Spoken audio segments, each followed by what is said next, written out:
Chers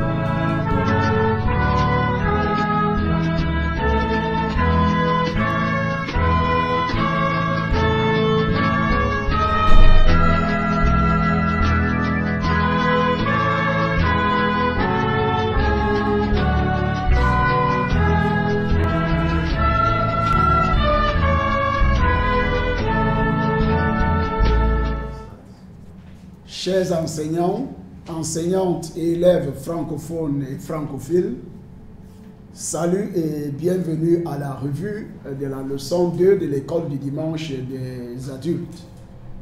Nous vous remercions pour l'écoute de toutes nos précédentes revues de l'école du dimanche des adultes. Aidez-nous à toucher plus d'enseignants et d'élèves en cette nouvelle année 2023-2024 de l'Église chrétienne rachetée de Dieu. Aimez, partagez et abonnez-vous à cette chaîne YouTube. Je demeure votre hôte et frère, pasteur Paul Ézéchiel. Nous remercions Dieu pour la leçon 1 que nous avons étudiée la semaine passée. Par la grâce de Dieu, aujourd'hui, la semaine passée, c'était l'omniprésence de Dieu.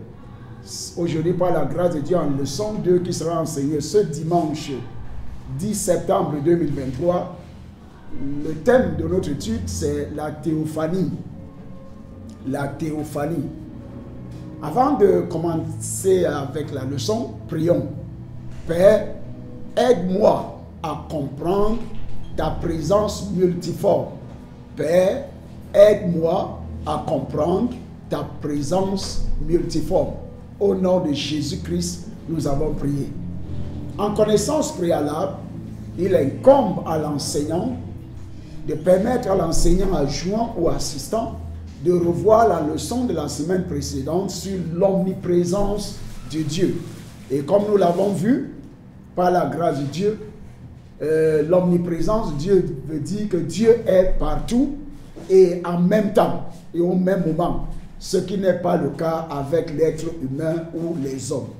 Que Dieu soit omniprésent dans toutes nos vies et nos familles, nos pays et dans le monde entier au nom de Jésus-Christ. Amen. En leçon d'aujourd'hui, par la grâce de Dieu, nous allons commencer avec le passage biblique qui est tiré de la Genèse 18, 1 à 3, le premier morceau, et de la même Genèse 18, 16 à 22. Commençons avec la Genèse 18, 1 à 3. Genèse 18, 1 à 3. L'Éternel lui apparut parmi les chênes de Mamré, comme il était assis à l'entrée de sa tente. Pendant la chaleur du jour, il leva les yeux et regarda, et voici, 3 hommes étaient debout près de lui. Quand il les vit, il courut au-devant d'eux depuis l'entrée de sa tente et se prosterna en terre. Et il dit, Seigneur, si tu as trouvé grâce à tes yeux, si j'ai trouvé grâce à tes yeux, ne passe point, je te prie, loin de ton serviteur. Dans Genèse 18, 16 à 22, Genèse 18, 16 à 22, la Bible dit, ces hommes se levèrent pour partir et ils regardèrent du côté de Sodome. Abraham alla vers eux pour les accompagner. Alors l'Éternel dit, cacherai-je à Abraham ce que je vais faire? En verset 18, Abraham deviendra certainement une nation grande et puissante. Et en lui seront bénies toutes les nations de la terre. Amen. Car je l'ai choisi afin qu'il ordonne à ses fils et à sa maison après lui de garder la voie de l'Éternel en pratiquant la droiture et la justice, qu'ainsi l'Éternel accomplisse en faveur d'Abraham les promesses qu'il lui a faites. En verset 20, et l'Éternel dit, le cri de contre Sodome et Gomorrhe s'est accru et leur péché est énorme. 21, c'est aujourd'hui, c'est pourquoi je vais descendre et je verrai s'ils ont agi entièrement selon le bruit venu jusqu'à moi. Et si cela n'est pas, je le saurai. En verset 22 et le dernier, les hommes s'éloignèrent et allèrent vers Sodome. Mais Abraham se tint encore en présence de l'Éternel. Que le Seigneur élargisse, explique ce passage biblique dans notre corps, dans notre cœur, au nom de Jésus-Christ. Et rappelez-vous du thème de cette étude ce matin, la théophanie. Théo veut dire Dieu, Phanie, l'étude de Dieu. Théophanie va parler des apparitions de Dieu. On verra ça dans l'introduction et la signification. Dans le verset à mémoriser, dans cette leçon, la Bible dit dans Exode 34, 5, Exode 34, 5, l'Éternel descendit. Dieu a-t-il les pieds pour descendre? Dans une nuée, se tint là auprès de lui et proclama le nom de l'Éternel. L'Éternel descendit dans une nuée, se tint là auprès de lui et proclama le nom de l'Éternel. Exode 34, 5. En introduction dans cette leçon 2 sur la théophanie. Le terme théophanie vient du grec ancien théophania, qui signifie apparition d'une divinité. So, Théo, c'est Dieu, apparition d'une divinité. Phanie. Donc, le terme théophanie vient du grec ancien théophania, qui signifie l'apparition d'une divinité. Plus précisément, une théophanie est une manifestation visible ou tangible de Dieu. Dans son sens le plus restrictif, c'est une apparition visible de Dieu dans la période de l'Ancien Testament. Souvent, mais pas toujours, sous une forme humaine. L'utilisation du terme théophanie est limitée ici aux manifestations de Dieu sous des formes temporaires visibles aux yeux, pas dans les rêves. Une introduction récente, fréquente, pour les théophanies peut être vue dans l'expression « l'Éternel descendit ». L'Éternel descendit. L'Éternel descendit. Genèse 11, 5 et Exode 34, 5 qui est notre verset à mémoriser. Et je prie que dans cette leçon, au cours de cette leçon, avant, pendant, après cette leçon, que l'Éternel descende dans nos vies, dans nos familles, dans nos communautés, dans nos villages, dans nos pays et dans le monde entier, au nom de Jésus-Christ. Amen. Par la grâce de Dieu, comme nous avons l'habitude de vous le dire, le journal de l'enseignant qui contient le but de la leçon, les objectifs d'enseignement, le plan d'enseignement, la revue du passage biblique, et la méthode d'enseignement, la gestion du temps, tous ces paragraphes et toutes ces parties ne doivent pas être enseignés dans la classe, lors de la classe. Ils doivent faire l'objet de l'étude approfondie de la part des enseignants, soit le jeudi, le vendredi ou bien le samedi, avant de pouvoir être frais et enseigner le dimanche matin. Dans cette leçon, nous avons deux grandes lignes. Et la première grande ligne dit catégorie et exemple biblique. Catégorie et exemple biblique. En point A, certaines des manifestations tangibles ou visibles de Dieu se trouvent dans trois catégories. L'apparence en tant qu'homme, l'apparence sous forme humaine et l'apparence en tant qu'ange de l'Éternel. Donc, dans cette leçon, en première partie, dans la grande ligne, nous allons étudier l'apparence de Dieu en tant qu'homme, l'apparence de Dieu sous forme humaine et non humaine, pardon, et l'apparence de Dieu en tant qu'ange de l'Éternel. En point B, exemple biblique de l'apparition de Dieu en tant qu'homme. Point 1, en tant qu'homme.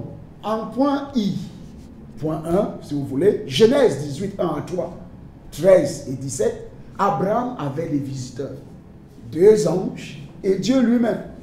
Et je prie que par la grâce de Dieu, que l'ange de l'Éternel et Dieu même vous rendent visite cette semaine, tous les jours de votre vie, au nom de Jésus-Christ. Amen.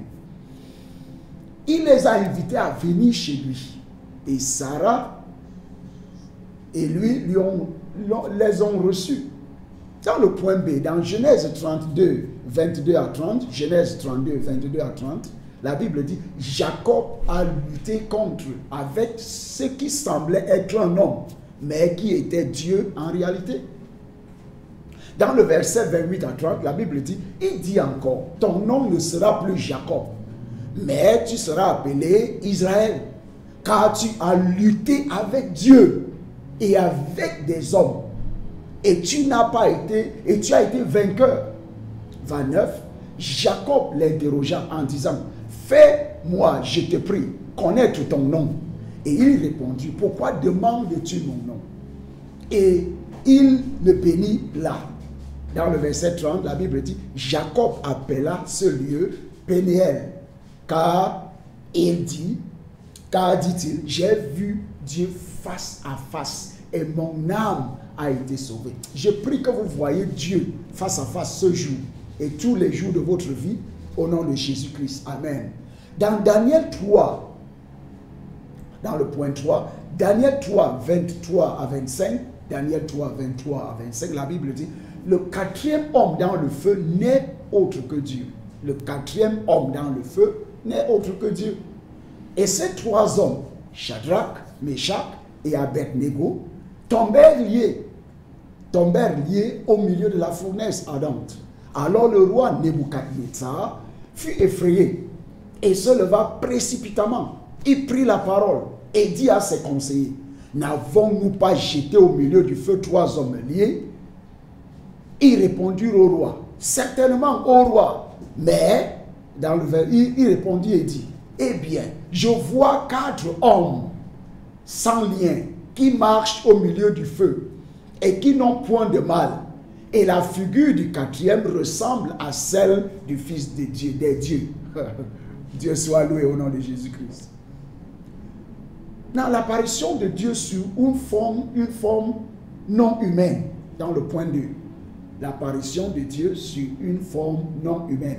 Dans point 1, dans Exode 24, 16 à 18, Exode 24, 16 à 18, fréquemment, le terme gloire de l'Éternel reflète une théophanie. Fréquemment, le terme gloire de l'Éternel reflète une théophanie. Et je prie que la gloire de l'Éternel vous tombe sur vous au nom de Jésus-Christ. Amen. Repose sur vous au nom de Jésus-Christ. Amen. Dans le verset 16, la Bible dit 16 à 18, dans Exode 24, 16 à 18, la Bible dit, la gloire de l'Éternel reposa sur la montagne de Sinaï. Et la nuée la couvrit pendant 6 jours. Le 7e jour, l'Éternel appela Moïse du milieu de la nuée. L'aspect de la gloire de l'Éternel était comme un feu dévorant sur le sommet de la montagne, aux yeux des enfants d'Israël. Moïse entra au milieu de la nuée et il monta sur la montagne. Moïse demeura sur la montagne 40 jours et 40 nuits. Amen. Dans le point 2, nous parlons de l'apparition de Dieu sous une forme non humaine. Dans Deutéronome 31, 4 à 15, Deutéronome 31, 4 à 15, la Bible dit, Dieu est apparu, la Bible, l'explication qui suit dit, Dieu est apparu à Moïse et à Josué lors du transfert de la direction à Josué dans une colonne de nuée. Dans une colonne de nuée. L'Éternel dit à Moïse, voici, le moment approche où tu vas mourir. Appelle Josué et présentez-vous dans la tente d'assignation. Je lui donnerai mes ordres. Mais Moïse et Josué allaient se présenter dans la tente d'assignation.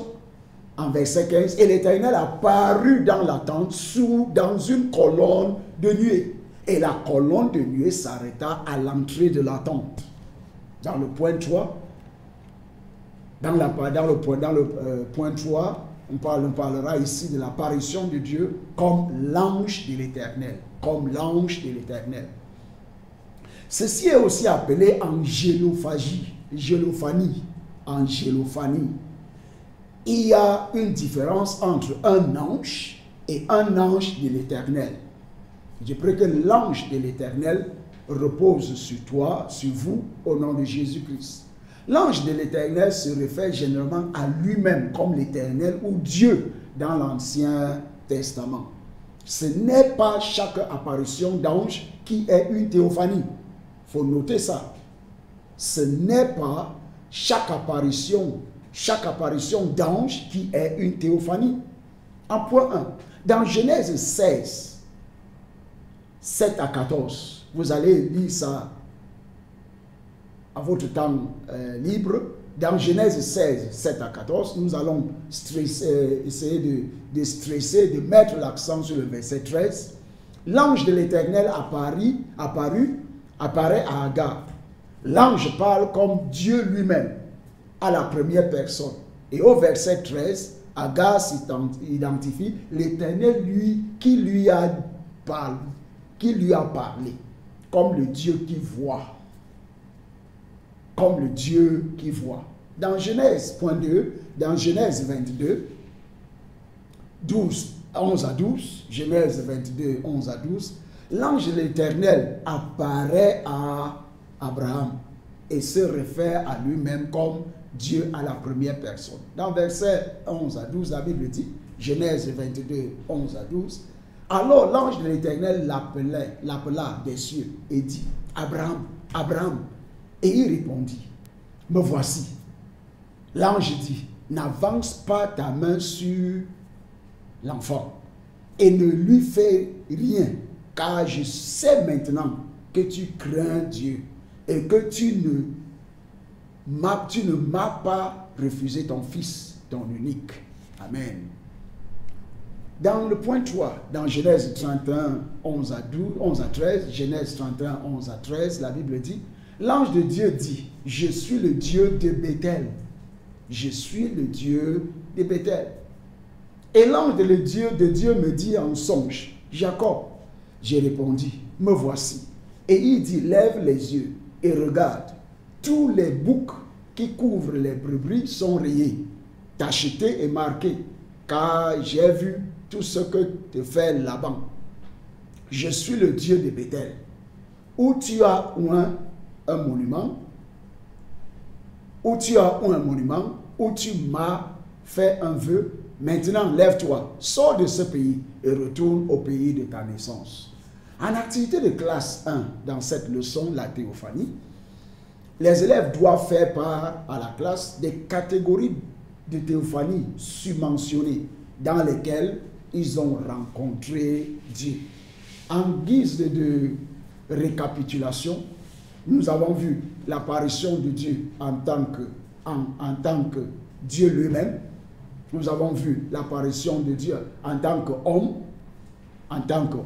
Nous avons vu en deuxième lieu, nous avons vu l'apparition de Dieu en tant que forme non humaine. Et nous avons vu l'apparition de Dieu en tant qu'ange de l'Éternel. Et je prie que Dieu soit avec nous toute la vie au nom de Jésus-Christ. En grande ligne 2, l'incarnation du Christ. L'incarnation du Christ. En point A, l'apparition préincarnée du Christ dans l'Ancien Testament est appelée Christophanie. L'apparition avant l'incarnation du Christ dans l'Ancien Testament est appelée Christophanie. En point 1, Jésus est l'accomplissement de la présence de Dieu. Jésus est l'accomplissement de la présence de Dieu. En point 2, il est celui vers qui pointaient toutes les théophanies dans l'Ancien Testament. Dans Hébreux 1 à 3, Hébreux 1 à 3, dans Jean 1, la Bible dit, au commencement était la parole, et la parole était avec Dieu, et la parole était Dieu. Dans le verset 14 de Jean 1, la Bible dit, et la parole a été faite chair, et elle a habité parmi nous, pleine de grâce et de vérité. Et nous avons contemplé sa gloire, une gloire comme la gloire du Fils unique venu du Père. Dans le point B, cependant, L'incarnation du Christ est différente des cas de théophanie de l'Ancien Testament. En point 1. En point 1. Les théophanies de l'Ancien Testament sont préliminaires. Elles préfigurent et présagent la venue du Christ dans la chair. En point 2, la venue de Christ est l'accomplissement, le point culminant. La venue du Christ est leur accomplissement, le point culminant. Dans Matthieu 7, 5 à 17, Matthieu 5, 17, Matthieu 5, 17, la Bible dit, ne croyez pas que je sois venu pour abolir la loi ou les prophètes. Je suis venu non pour abolir, mais pour accomplir. Donc, on voit ici que la venue du Christ est l'accomplissement des théophanies qui sont révélées dans l'Ancien Testament.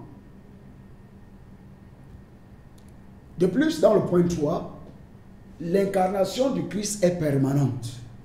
Les théophanies de l'Ancien Testament étaient temporaires, puisque Jésus est venu accomplir tout ce qui était une sorte d'ombre dans l'Ancien Testament. Les théophanies de l'Ancien Testament étaient temporaires. En point C, c'est par Jésus que nous expérimenterons enfin et pleinement la présence de Dieu avec nous. Dans Apocalypse 21, 1 à 4, Apocalypse 21, 1 à 4, la Bible dit, puis je vis un nouveau ciel et une nouvelle terre, car le premier ciel et la première terre avaient disparu, et la mer n'était plus. Et je vis descendre du ciel, d'auprès de Dieu, la ville sainte, la nouvelle Jérusalem, préparée comme une épouse qui s'est parée par son époux, pour son époux. Et j'entendis du trône une forte voix qui disait, voici le tabernacle de Dieu avec les hommes.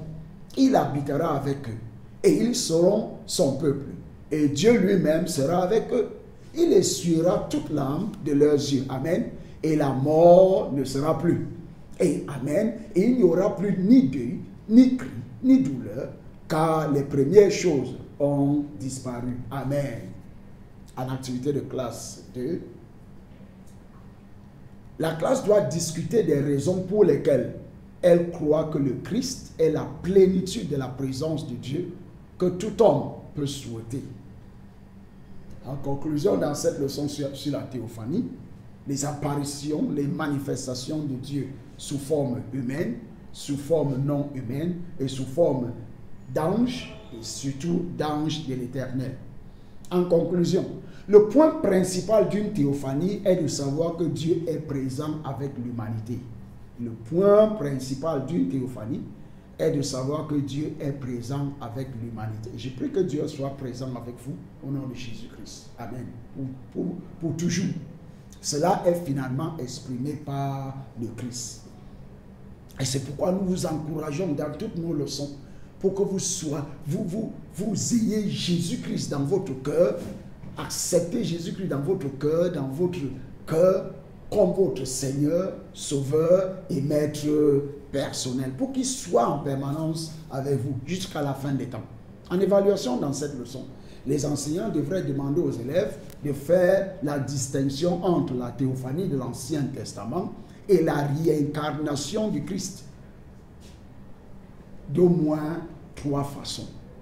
En prière de clôture dans cette leçon, Père, sature ma vie de ta présence multiforme. Père, sature ma vie de ta présence multiforme. Père, sature ma vie de ta présence multiforme. Au nom de Jésus-Christ, nous avons prié. Un devoir dans cette leçon, écrivez 5 raisons pour lesquelles les gens doutent encore de l'existence de Dieu, malgré les éléments de preuve dans les Écritures et autour de nous, dans la nature, le ciel, la terre, les arbres, les animaux, les oiseaux et tout ça, la fécondité dans la nature. Pourquoi doutez-vous de la présence de Dieu, de l'existence de Dieu? Et c'est pourquoi si vous doutez encore de l'existence de Dieu avec tout ce qui se trouve et de tout ce dont vous jouissez dans le monde entier, dans la nature, je prie Que Dieu ne vous condamne pas au dernier jour au nom de Jésus-Christ. Pour ne pas être condamné au dernier jour, vous devez donner votre vie à Jésus-Christ. Vous devez donner votre vie à Jésus-Christ et l'accepter. Et c'est simple comme j'ai l'habitude de le dire, c'est simple comme l'ACR. Acceptez que vous êtes pécheur. Confessez vos péchés à Dieu. Et recevez Jésus-Christ dans votre cœur comme votre Seigneur, Sauveur et Maître personnel. Que Dieu vous bénisse. Bonne étude et à bientôt. Au revoir. Amen.